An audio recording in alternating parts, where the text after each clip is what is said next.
Good evening students, आप देख रहे हैं आपका अपना YouTube channel chemistry point.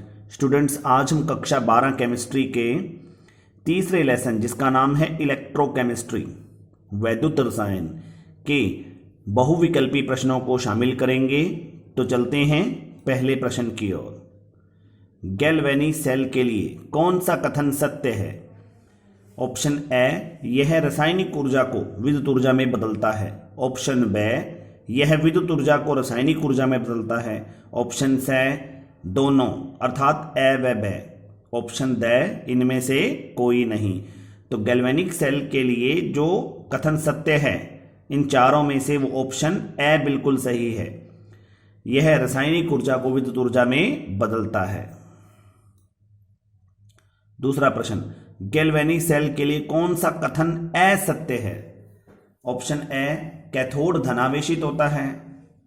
B, anode ऋणावेशित होता है।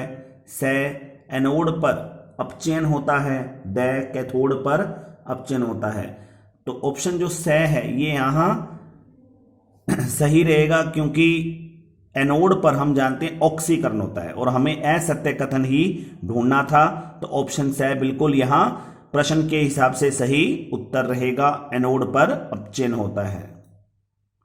तीसरा प्रश्न, प्रतिरोध का व्युत्क्रम है चालकता, प्रतिरोधकता, सेल नियतांक, चालकत्व। तो प्रतिरोध का व्युत्क्रम है चालकत्व। चौथा प्रश्न, मानक हाइड्रोजन इलेक्ट्रोड यानी NHE का या SHE का इलेक्ट्रोड विभव है 1.10 वोल्ट, 1.0 वोल्ट, 0.20 वोल्ट और ऑप्शन द 0.0 वोल्ट। तो यहां बिल्कुल सही ऑप्शन है द 0.0 वोल्ट। पांचवा प्रश्न है, डैनियल सेल का EMF इलेक्ट्रोमोटिव फोर्स यानी विद्युत वाहक बल है 1.10 volt. Option B 1.0 volt, option C 0.20 volt और ऑप्शन डी 0.0 वोल्ट। तो यहां डैनियल सेल का विद्युत वाहक बल जो है इसका सही मान है option A 1.10 volt. Six question, cell स्थिरांक की इकाई है ohm inverse, ohm inverse, semi inverse, ohm inverse centimetre square और सेमी इनवर्स। तो यहां सेल स्थिरांक की जो इकाई है वो ऑप्शन ड है सेंटीमीटर इनवर्स। सातवां प्रश्न, विशिष्ट चालकत्व या चालकता की इकाई है। Option A ohm inverse, option B ohm inverse semi inverse, option C ohm inverse centimetre की square, option D ohm inverse ohm की पावर -2 सेंटीमीटर की पावर 2 इक्वलेंट की पावर -1। तो यहां विशिष्ट चालकत्व या चालकता की जो इकाई है वो ऑप्शन बी है ओम इनवर्स सेमी इनवर्स। आठवां प्रश्न, Zn zinc ion, copper ion copper cell का ऋणात्मक सिरा है। ये हमें यहां एक सेल दिया हुआ है, इस सेल का ऋणात्मक सिरा बताना है कौन सा है। Option A copper, option B copper ion, option C zinc और ऑप्शन डी जिंक आयन। तो यहां जो ऋणात्मक सिरा है वो ऑप्शन सी रहेगा जिंक, क्योंकि जिंक इलेक्ट्रोड और कॉपर इलेक्ट्रोड में से जिंक इलेक्ट्रोड जो है उसके मानक मानक अपचयन विभव का मान अधिक ऋणात्मक है, इसलिए जिंक यहां पर एनोड का कार्य करेगा और इसका ऋणात्मक सिरा यही बनेगा। तो ऑप्शन जो सी है बिल्कुल सही है जिंक। प्रश्न 9, Zn zinc ion copper ion copper cell में दो खड़ी समानांतर रेखाएं किसको दर्शाती हैं? यानी ये जो यहां इनके बीच में दो समानांतर रेखाएं रखी गई हैं, ये दो इलेक्ट्रोड के बीच में दो समानांतर रेखाएं प्रदर्शित की गई हैं।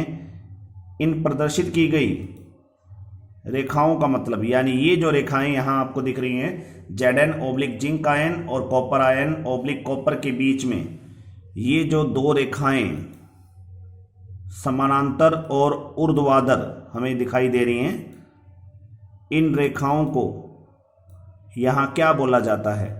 Option A anode, option B cathode, option C विद्युत अपघटय और ऑप्शन द लवन सेतु।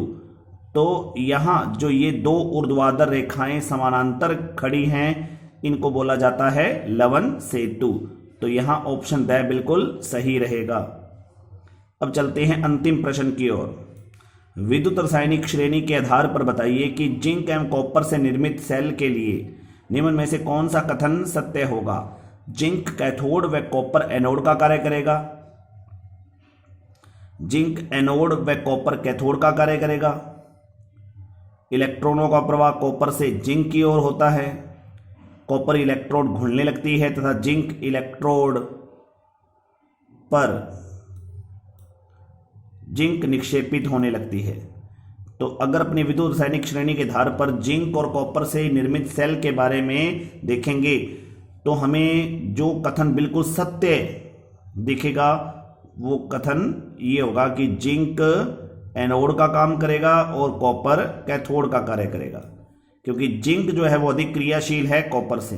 तो जिंक कैथोड का कार्य नहीं करेगा और कॉपर एनोड का कार्य नहीं करेगा, बल्कि जिंक एनोड का कार्य करेगा और कॉपर कैथोड का कार्य करेगा। तो यहां ऑप्शन बी बिल्कुल सही रहेगा।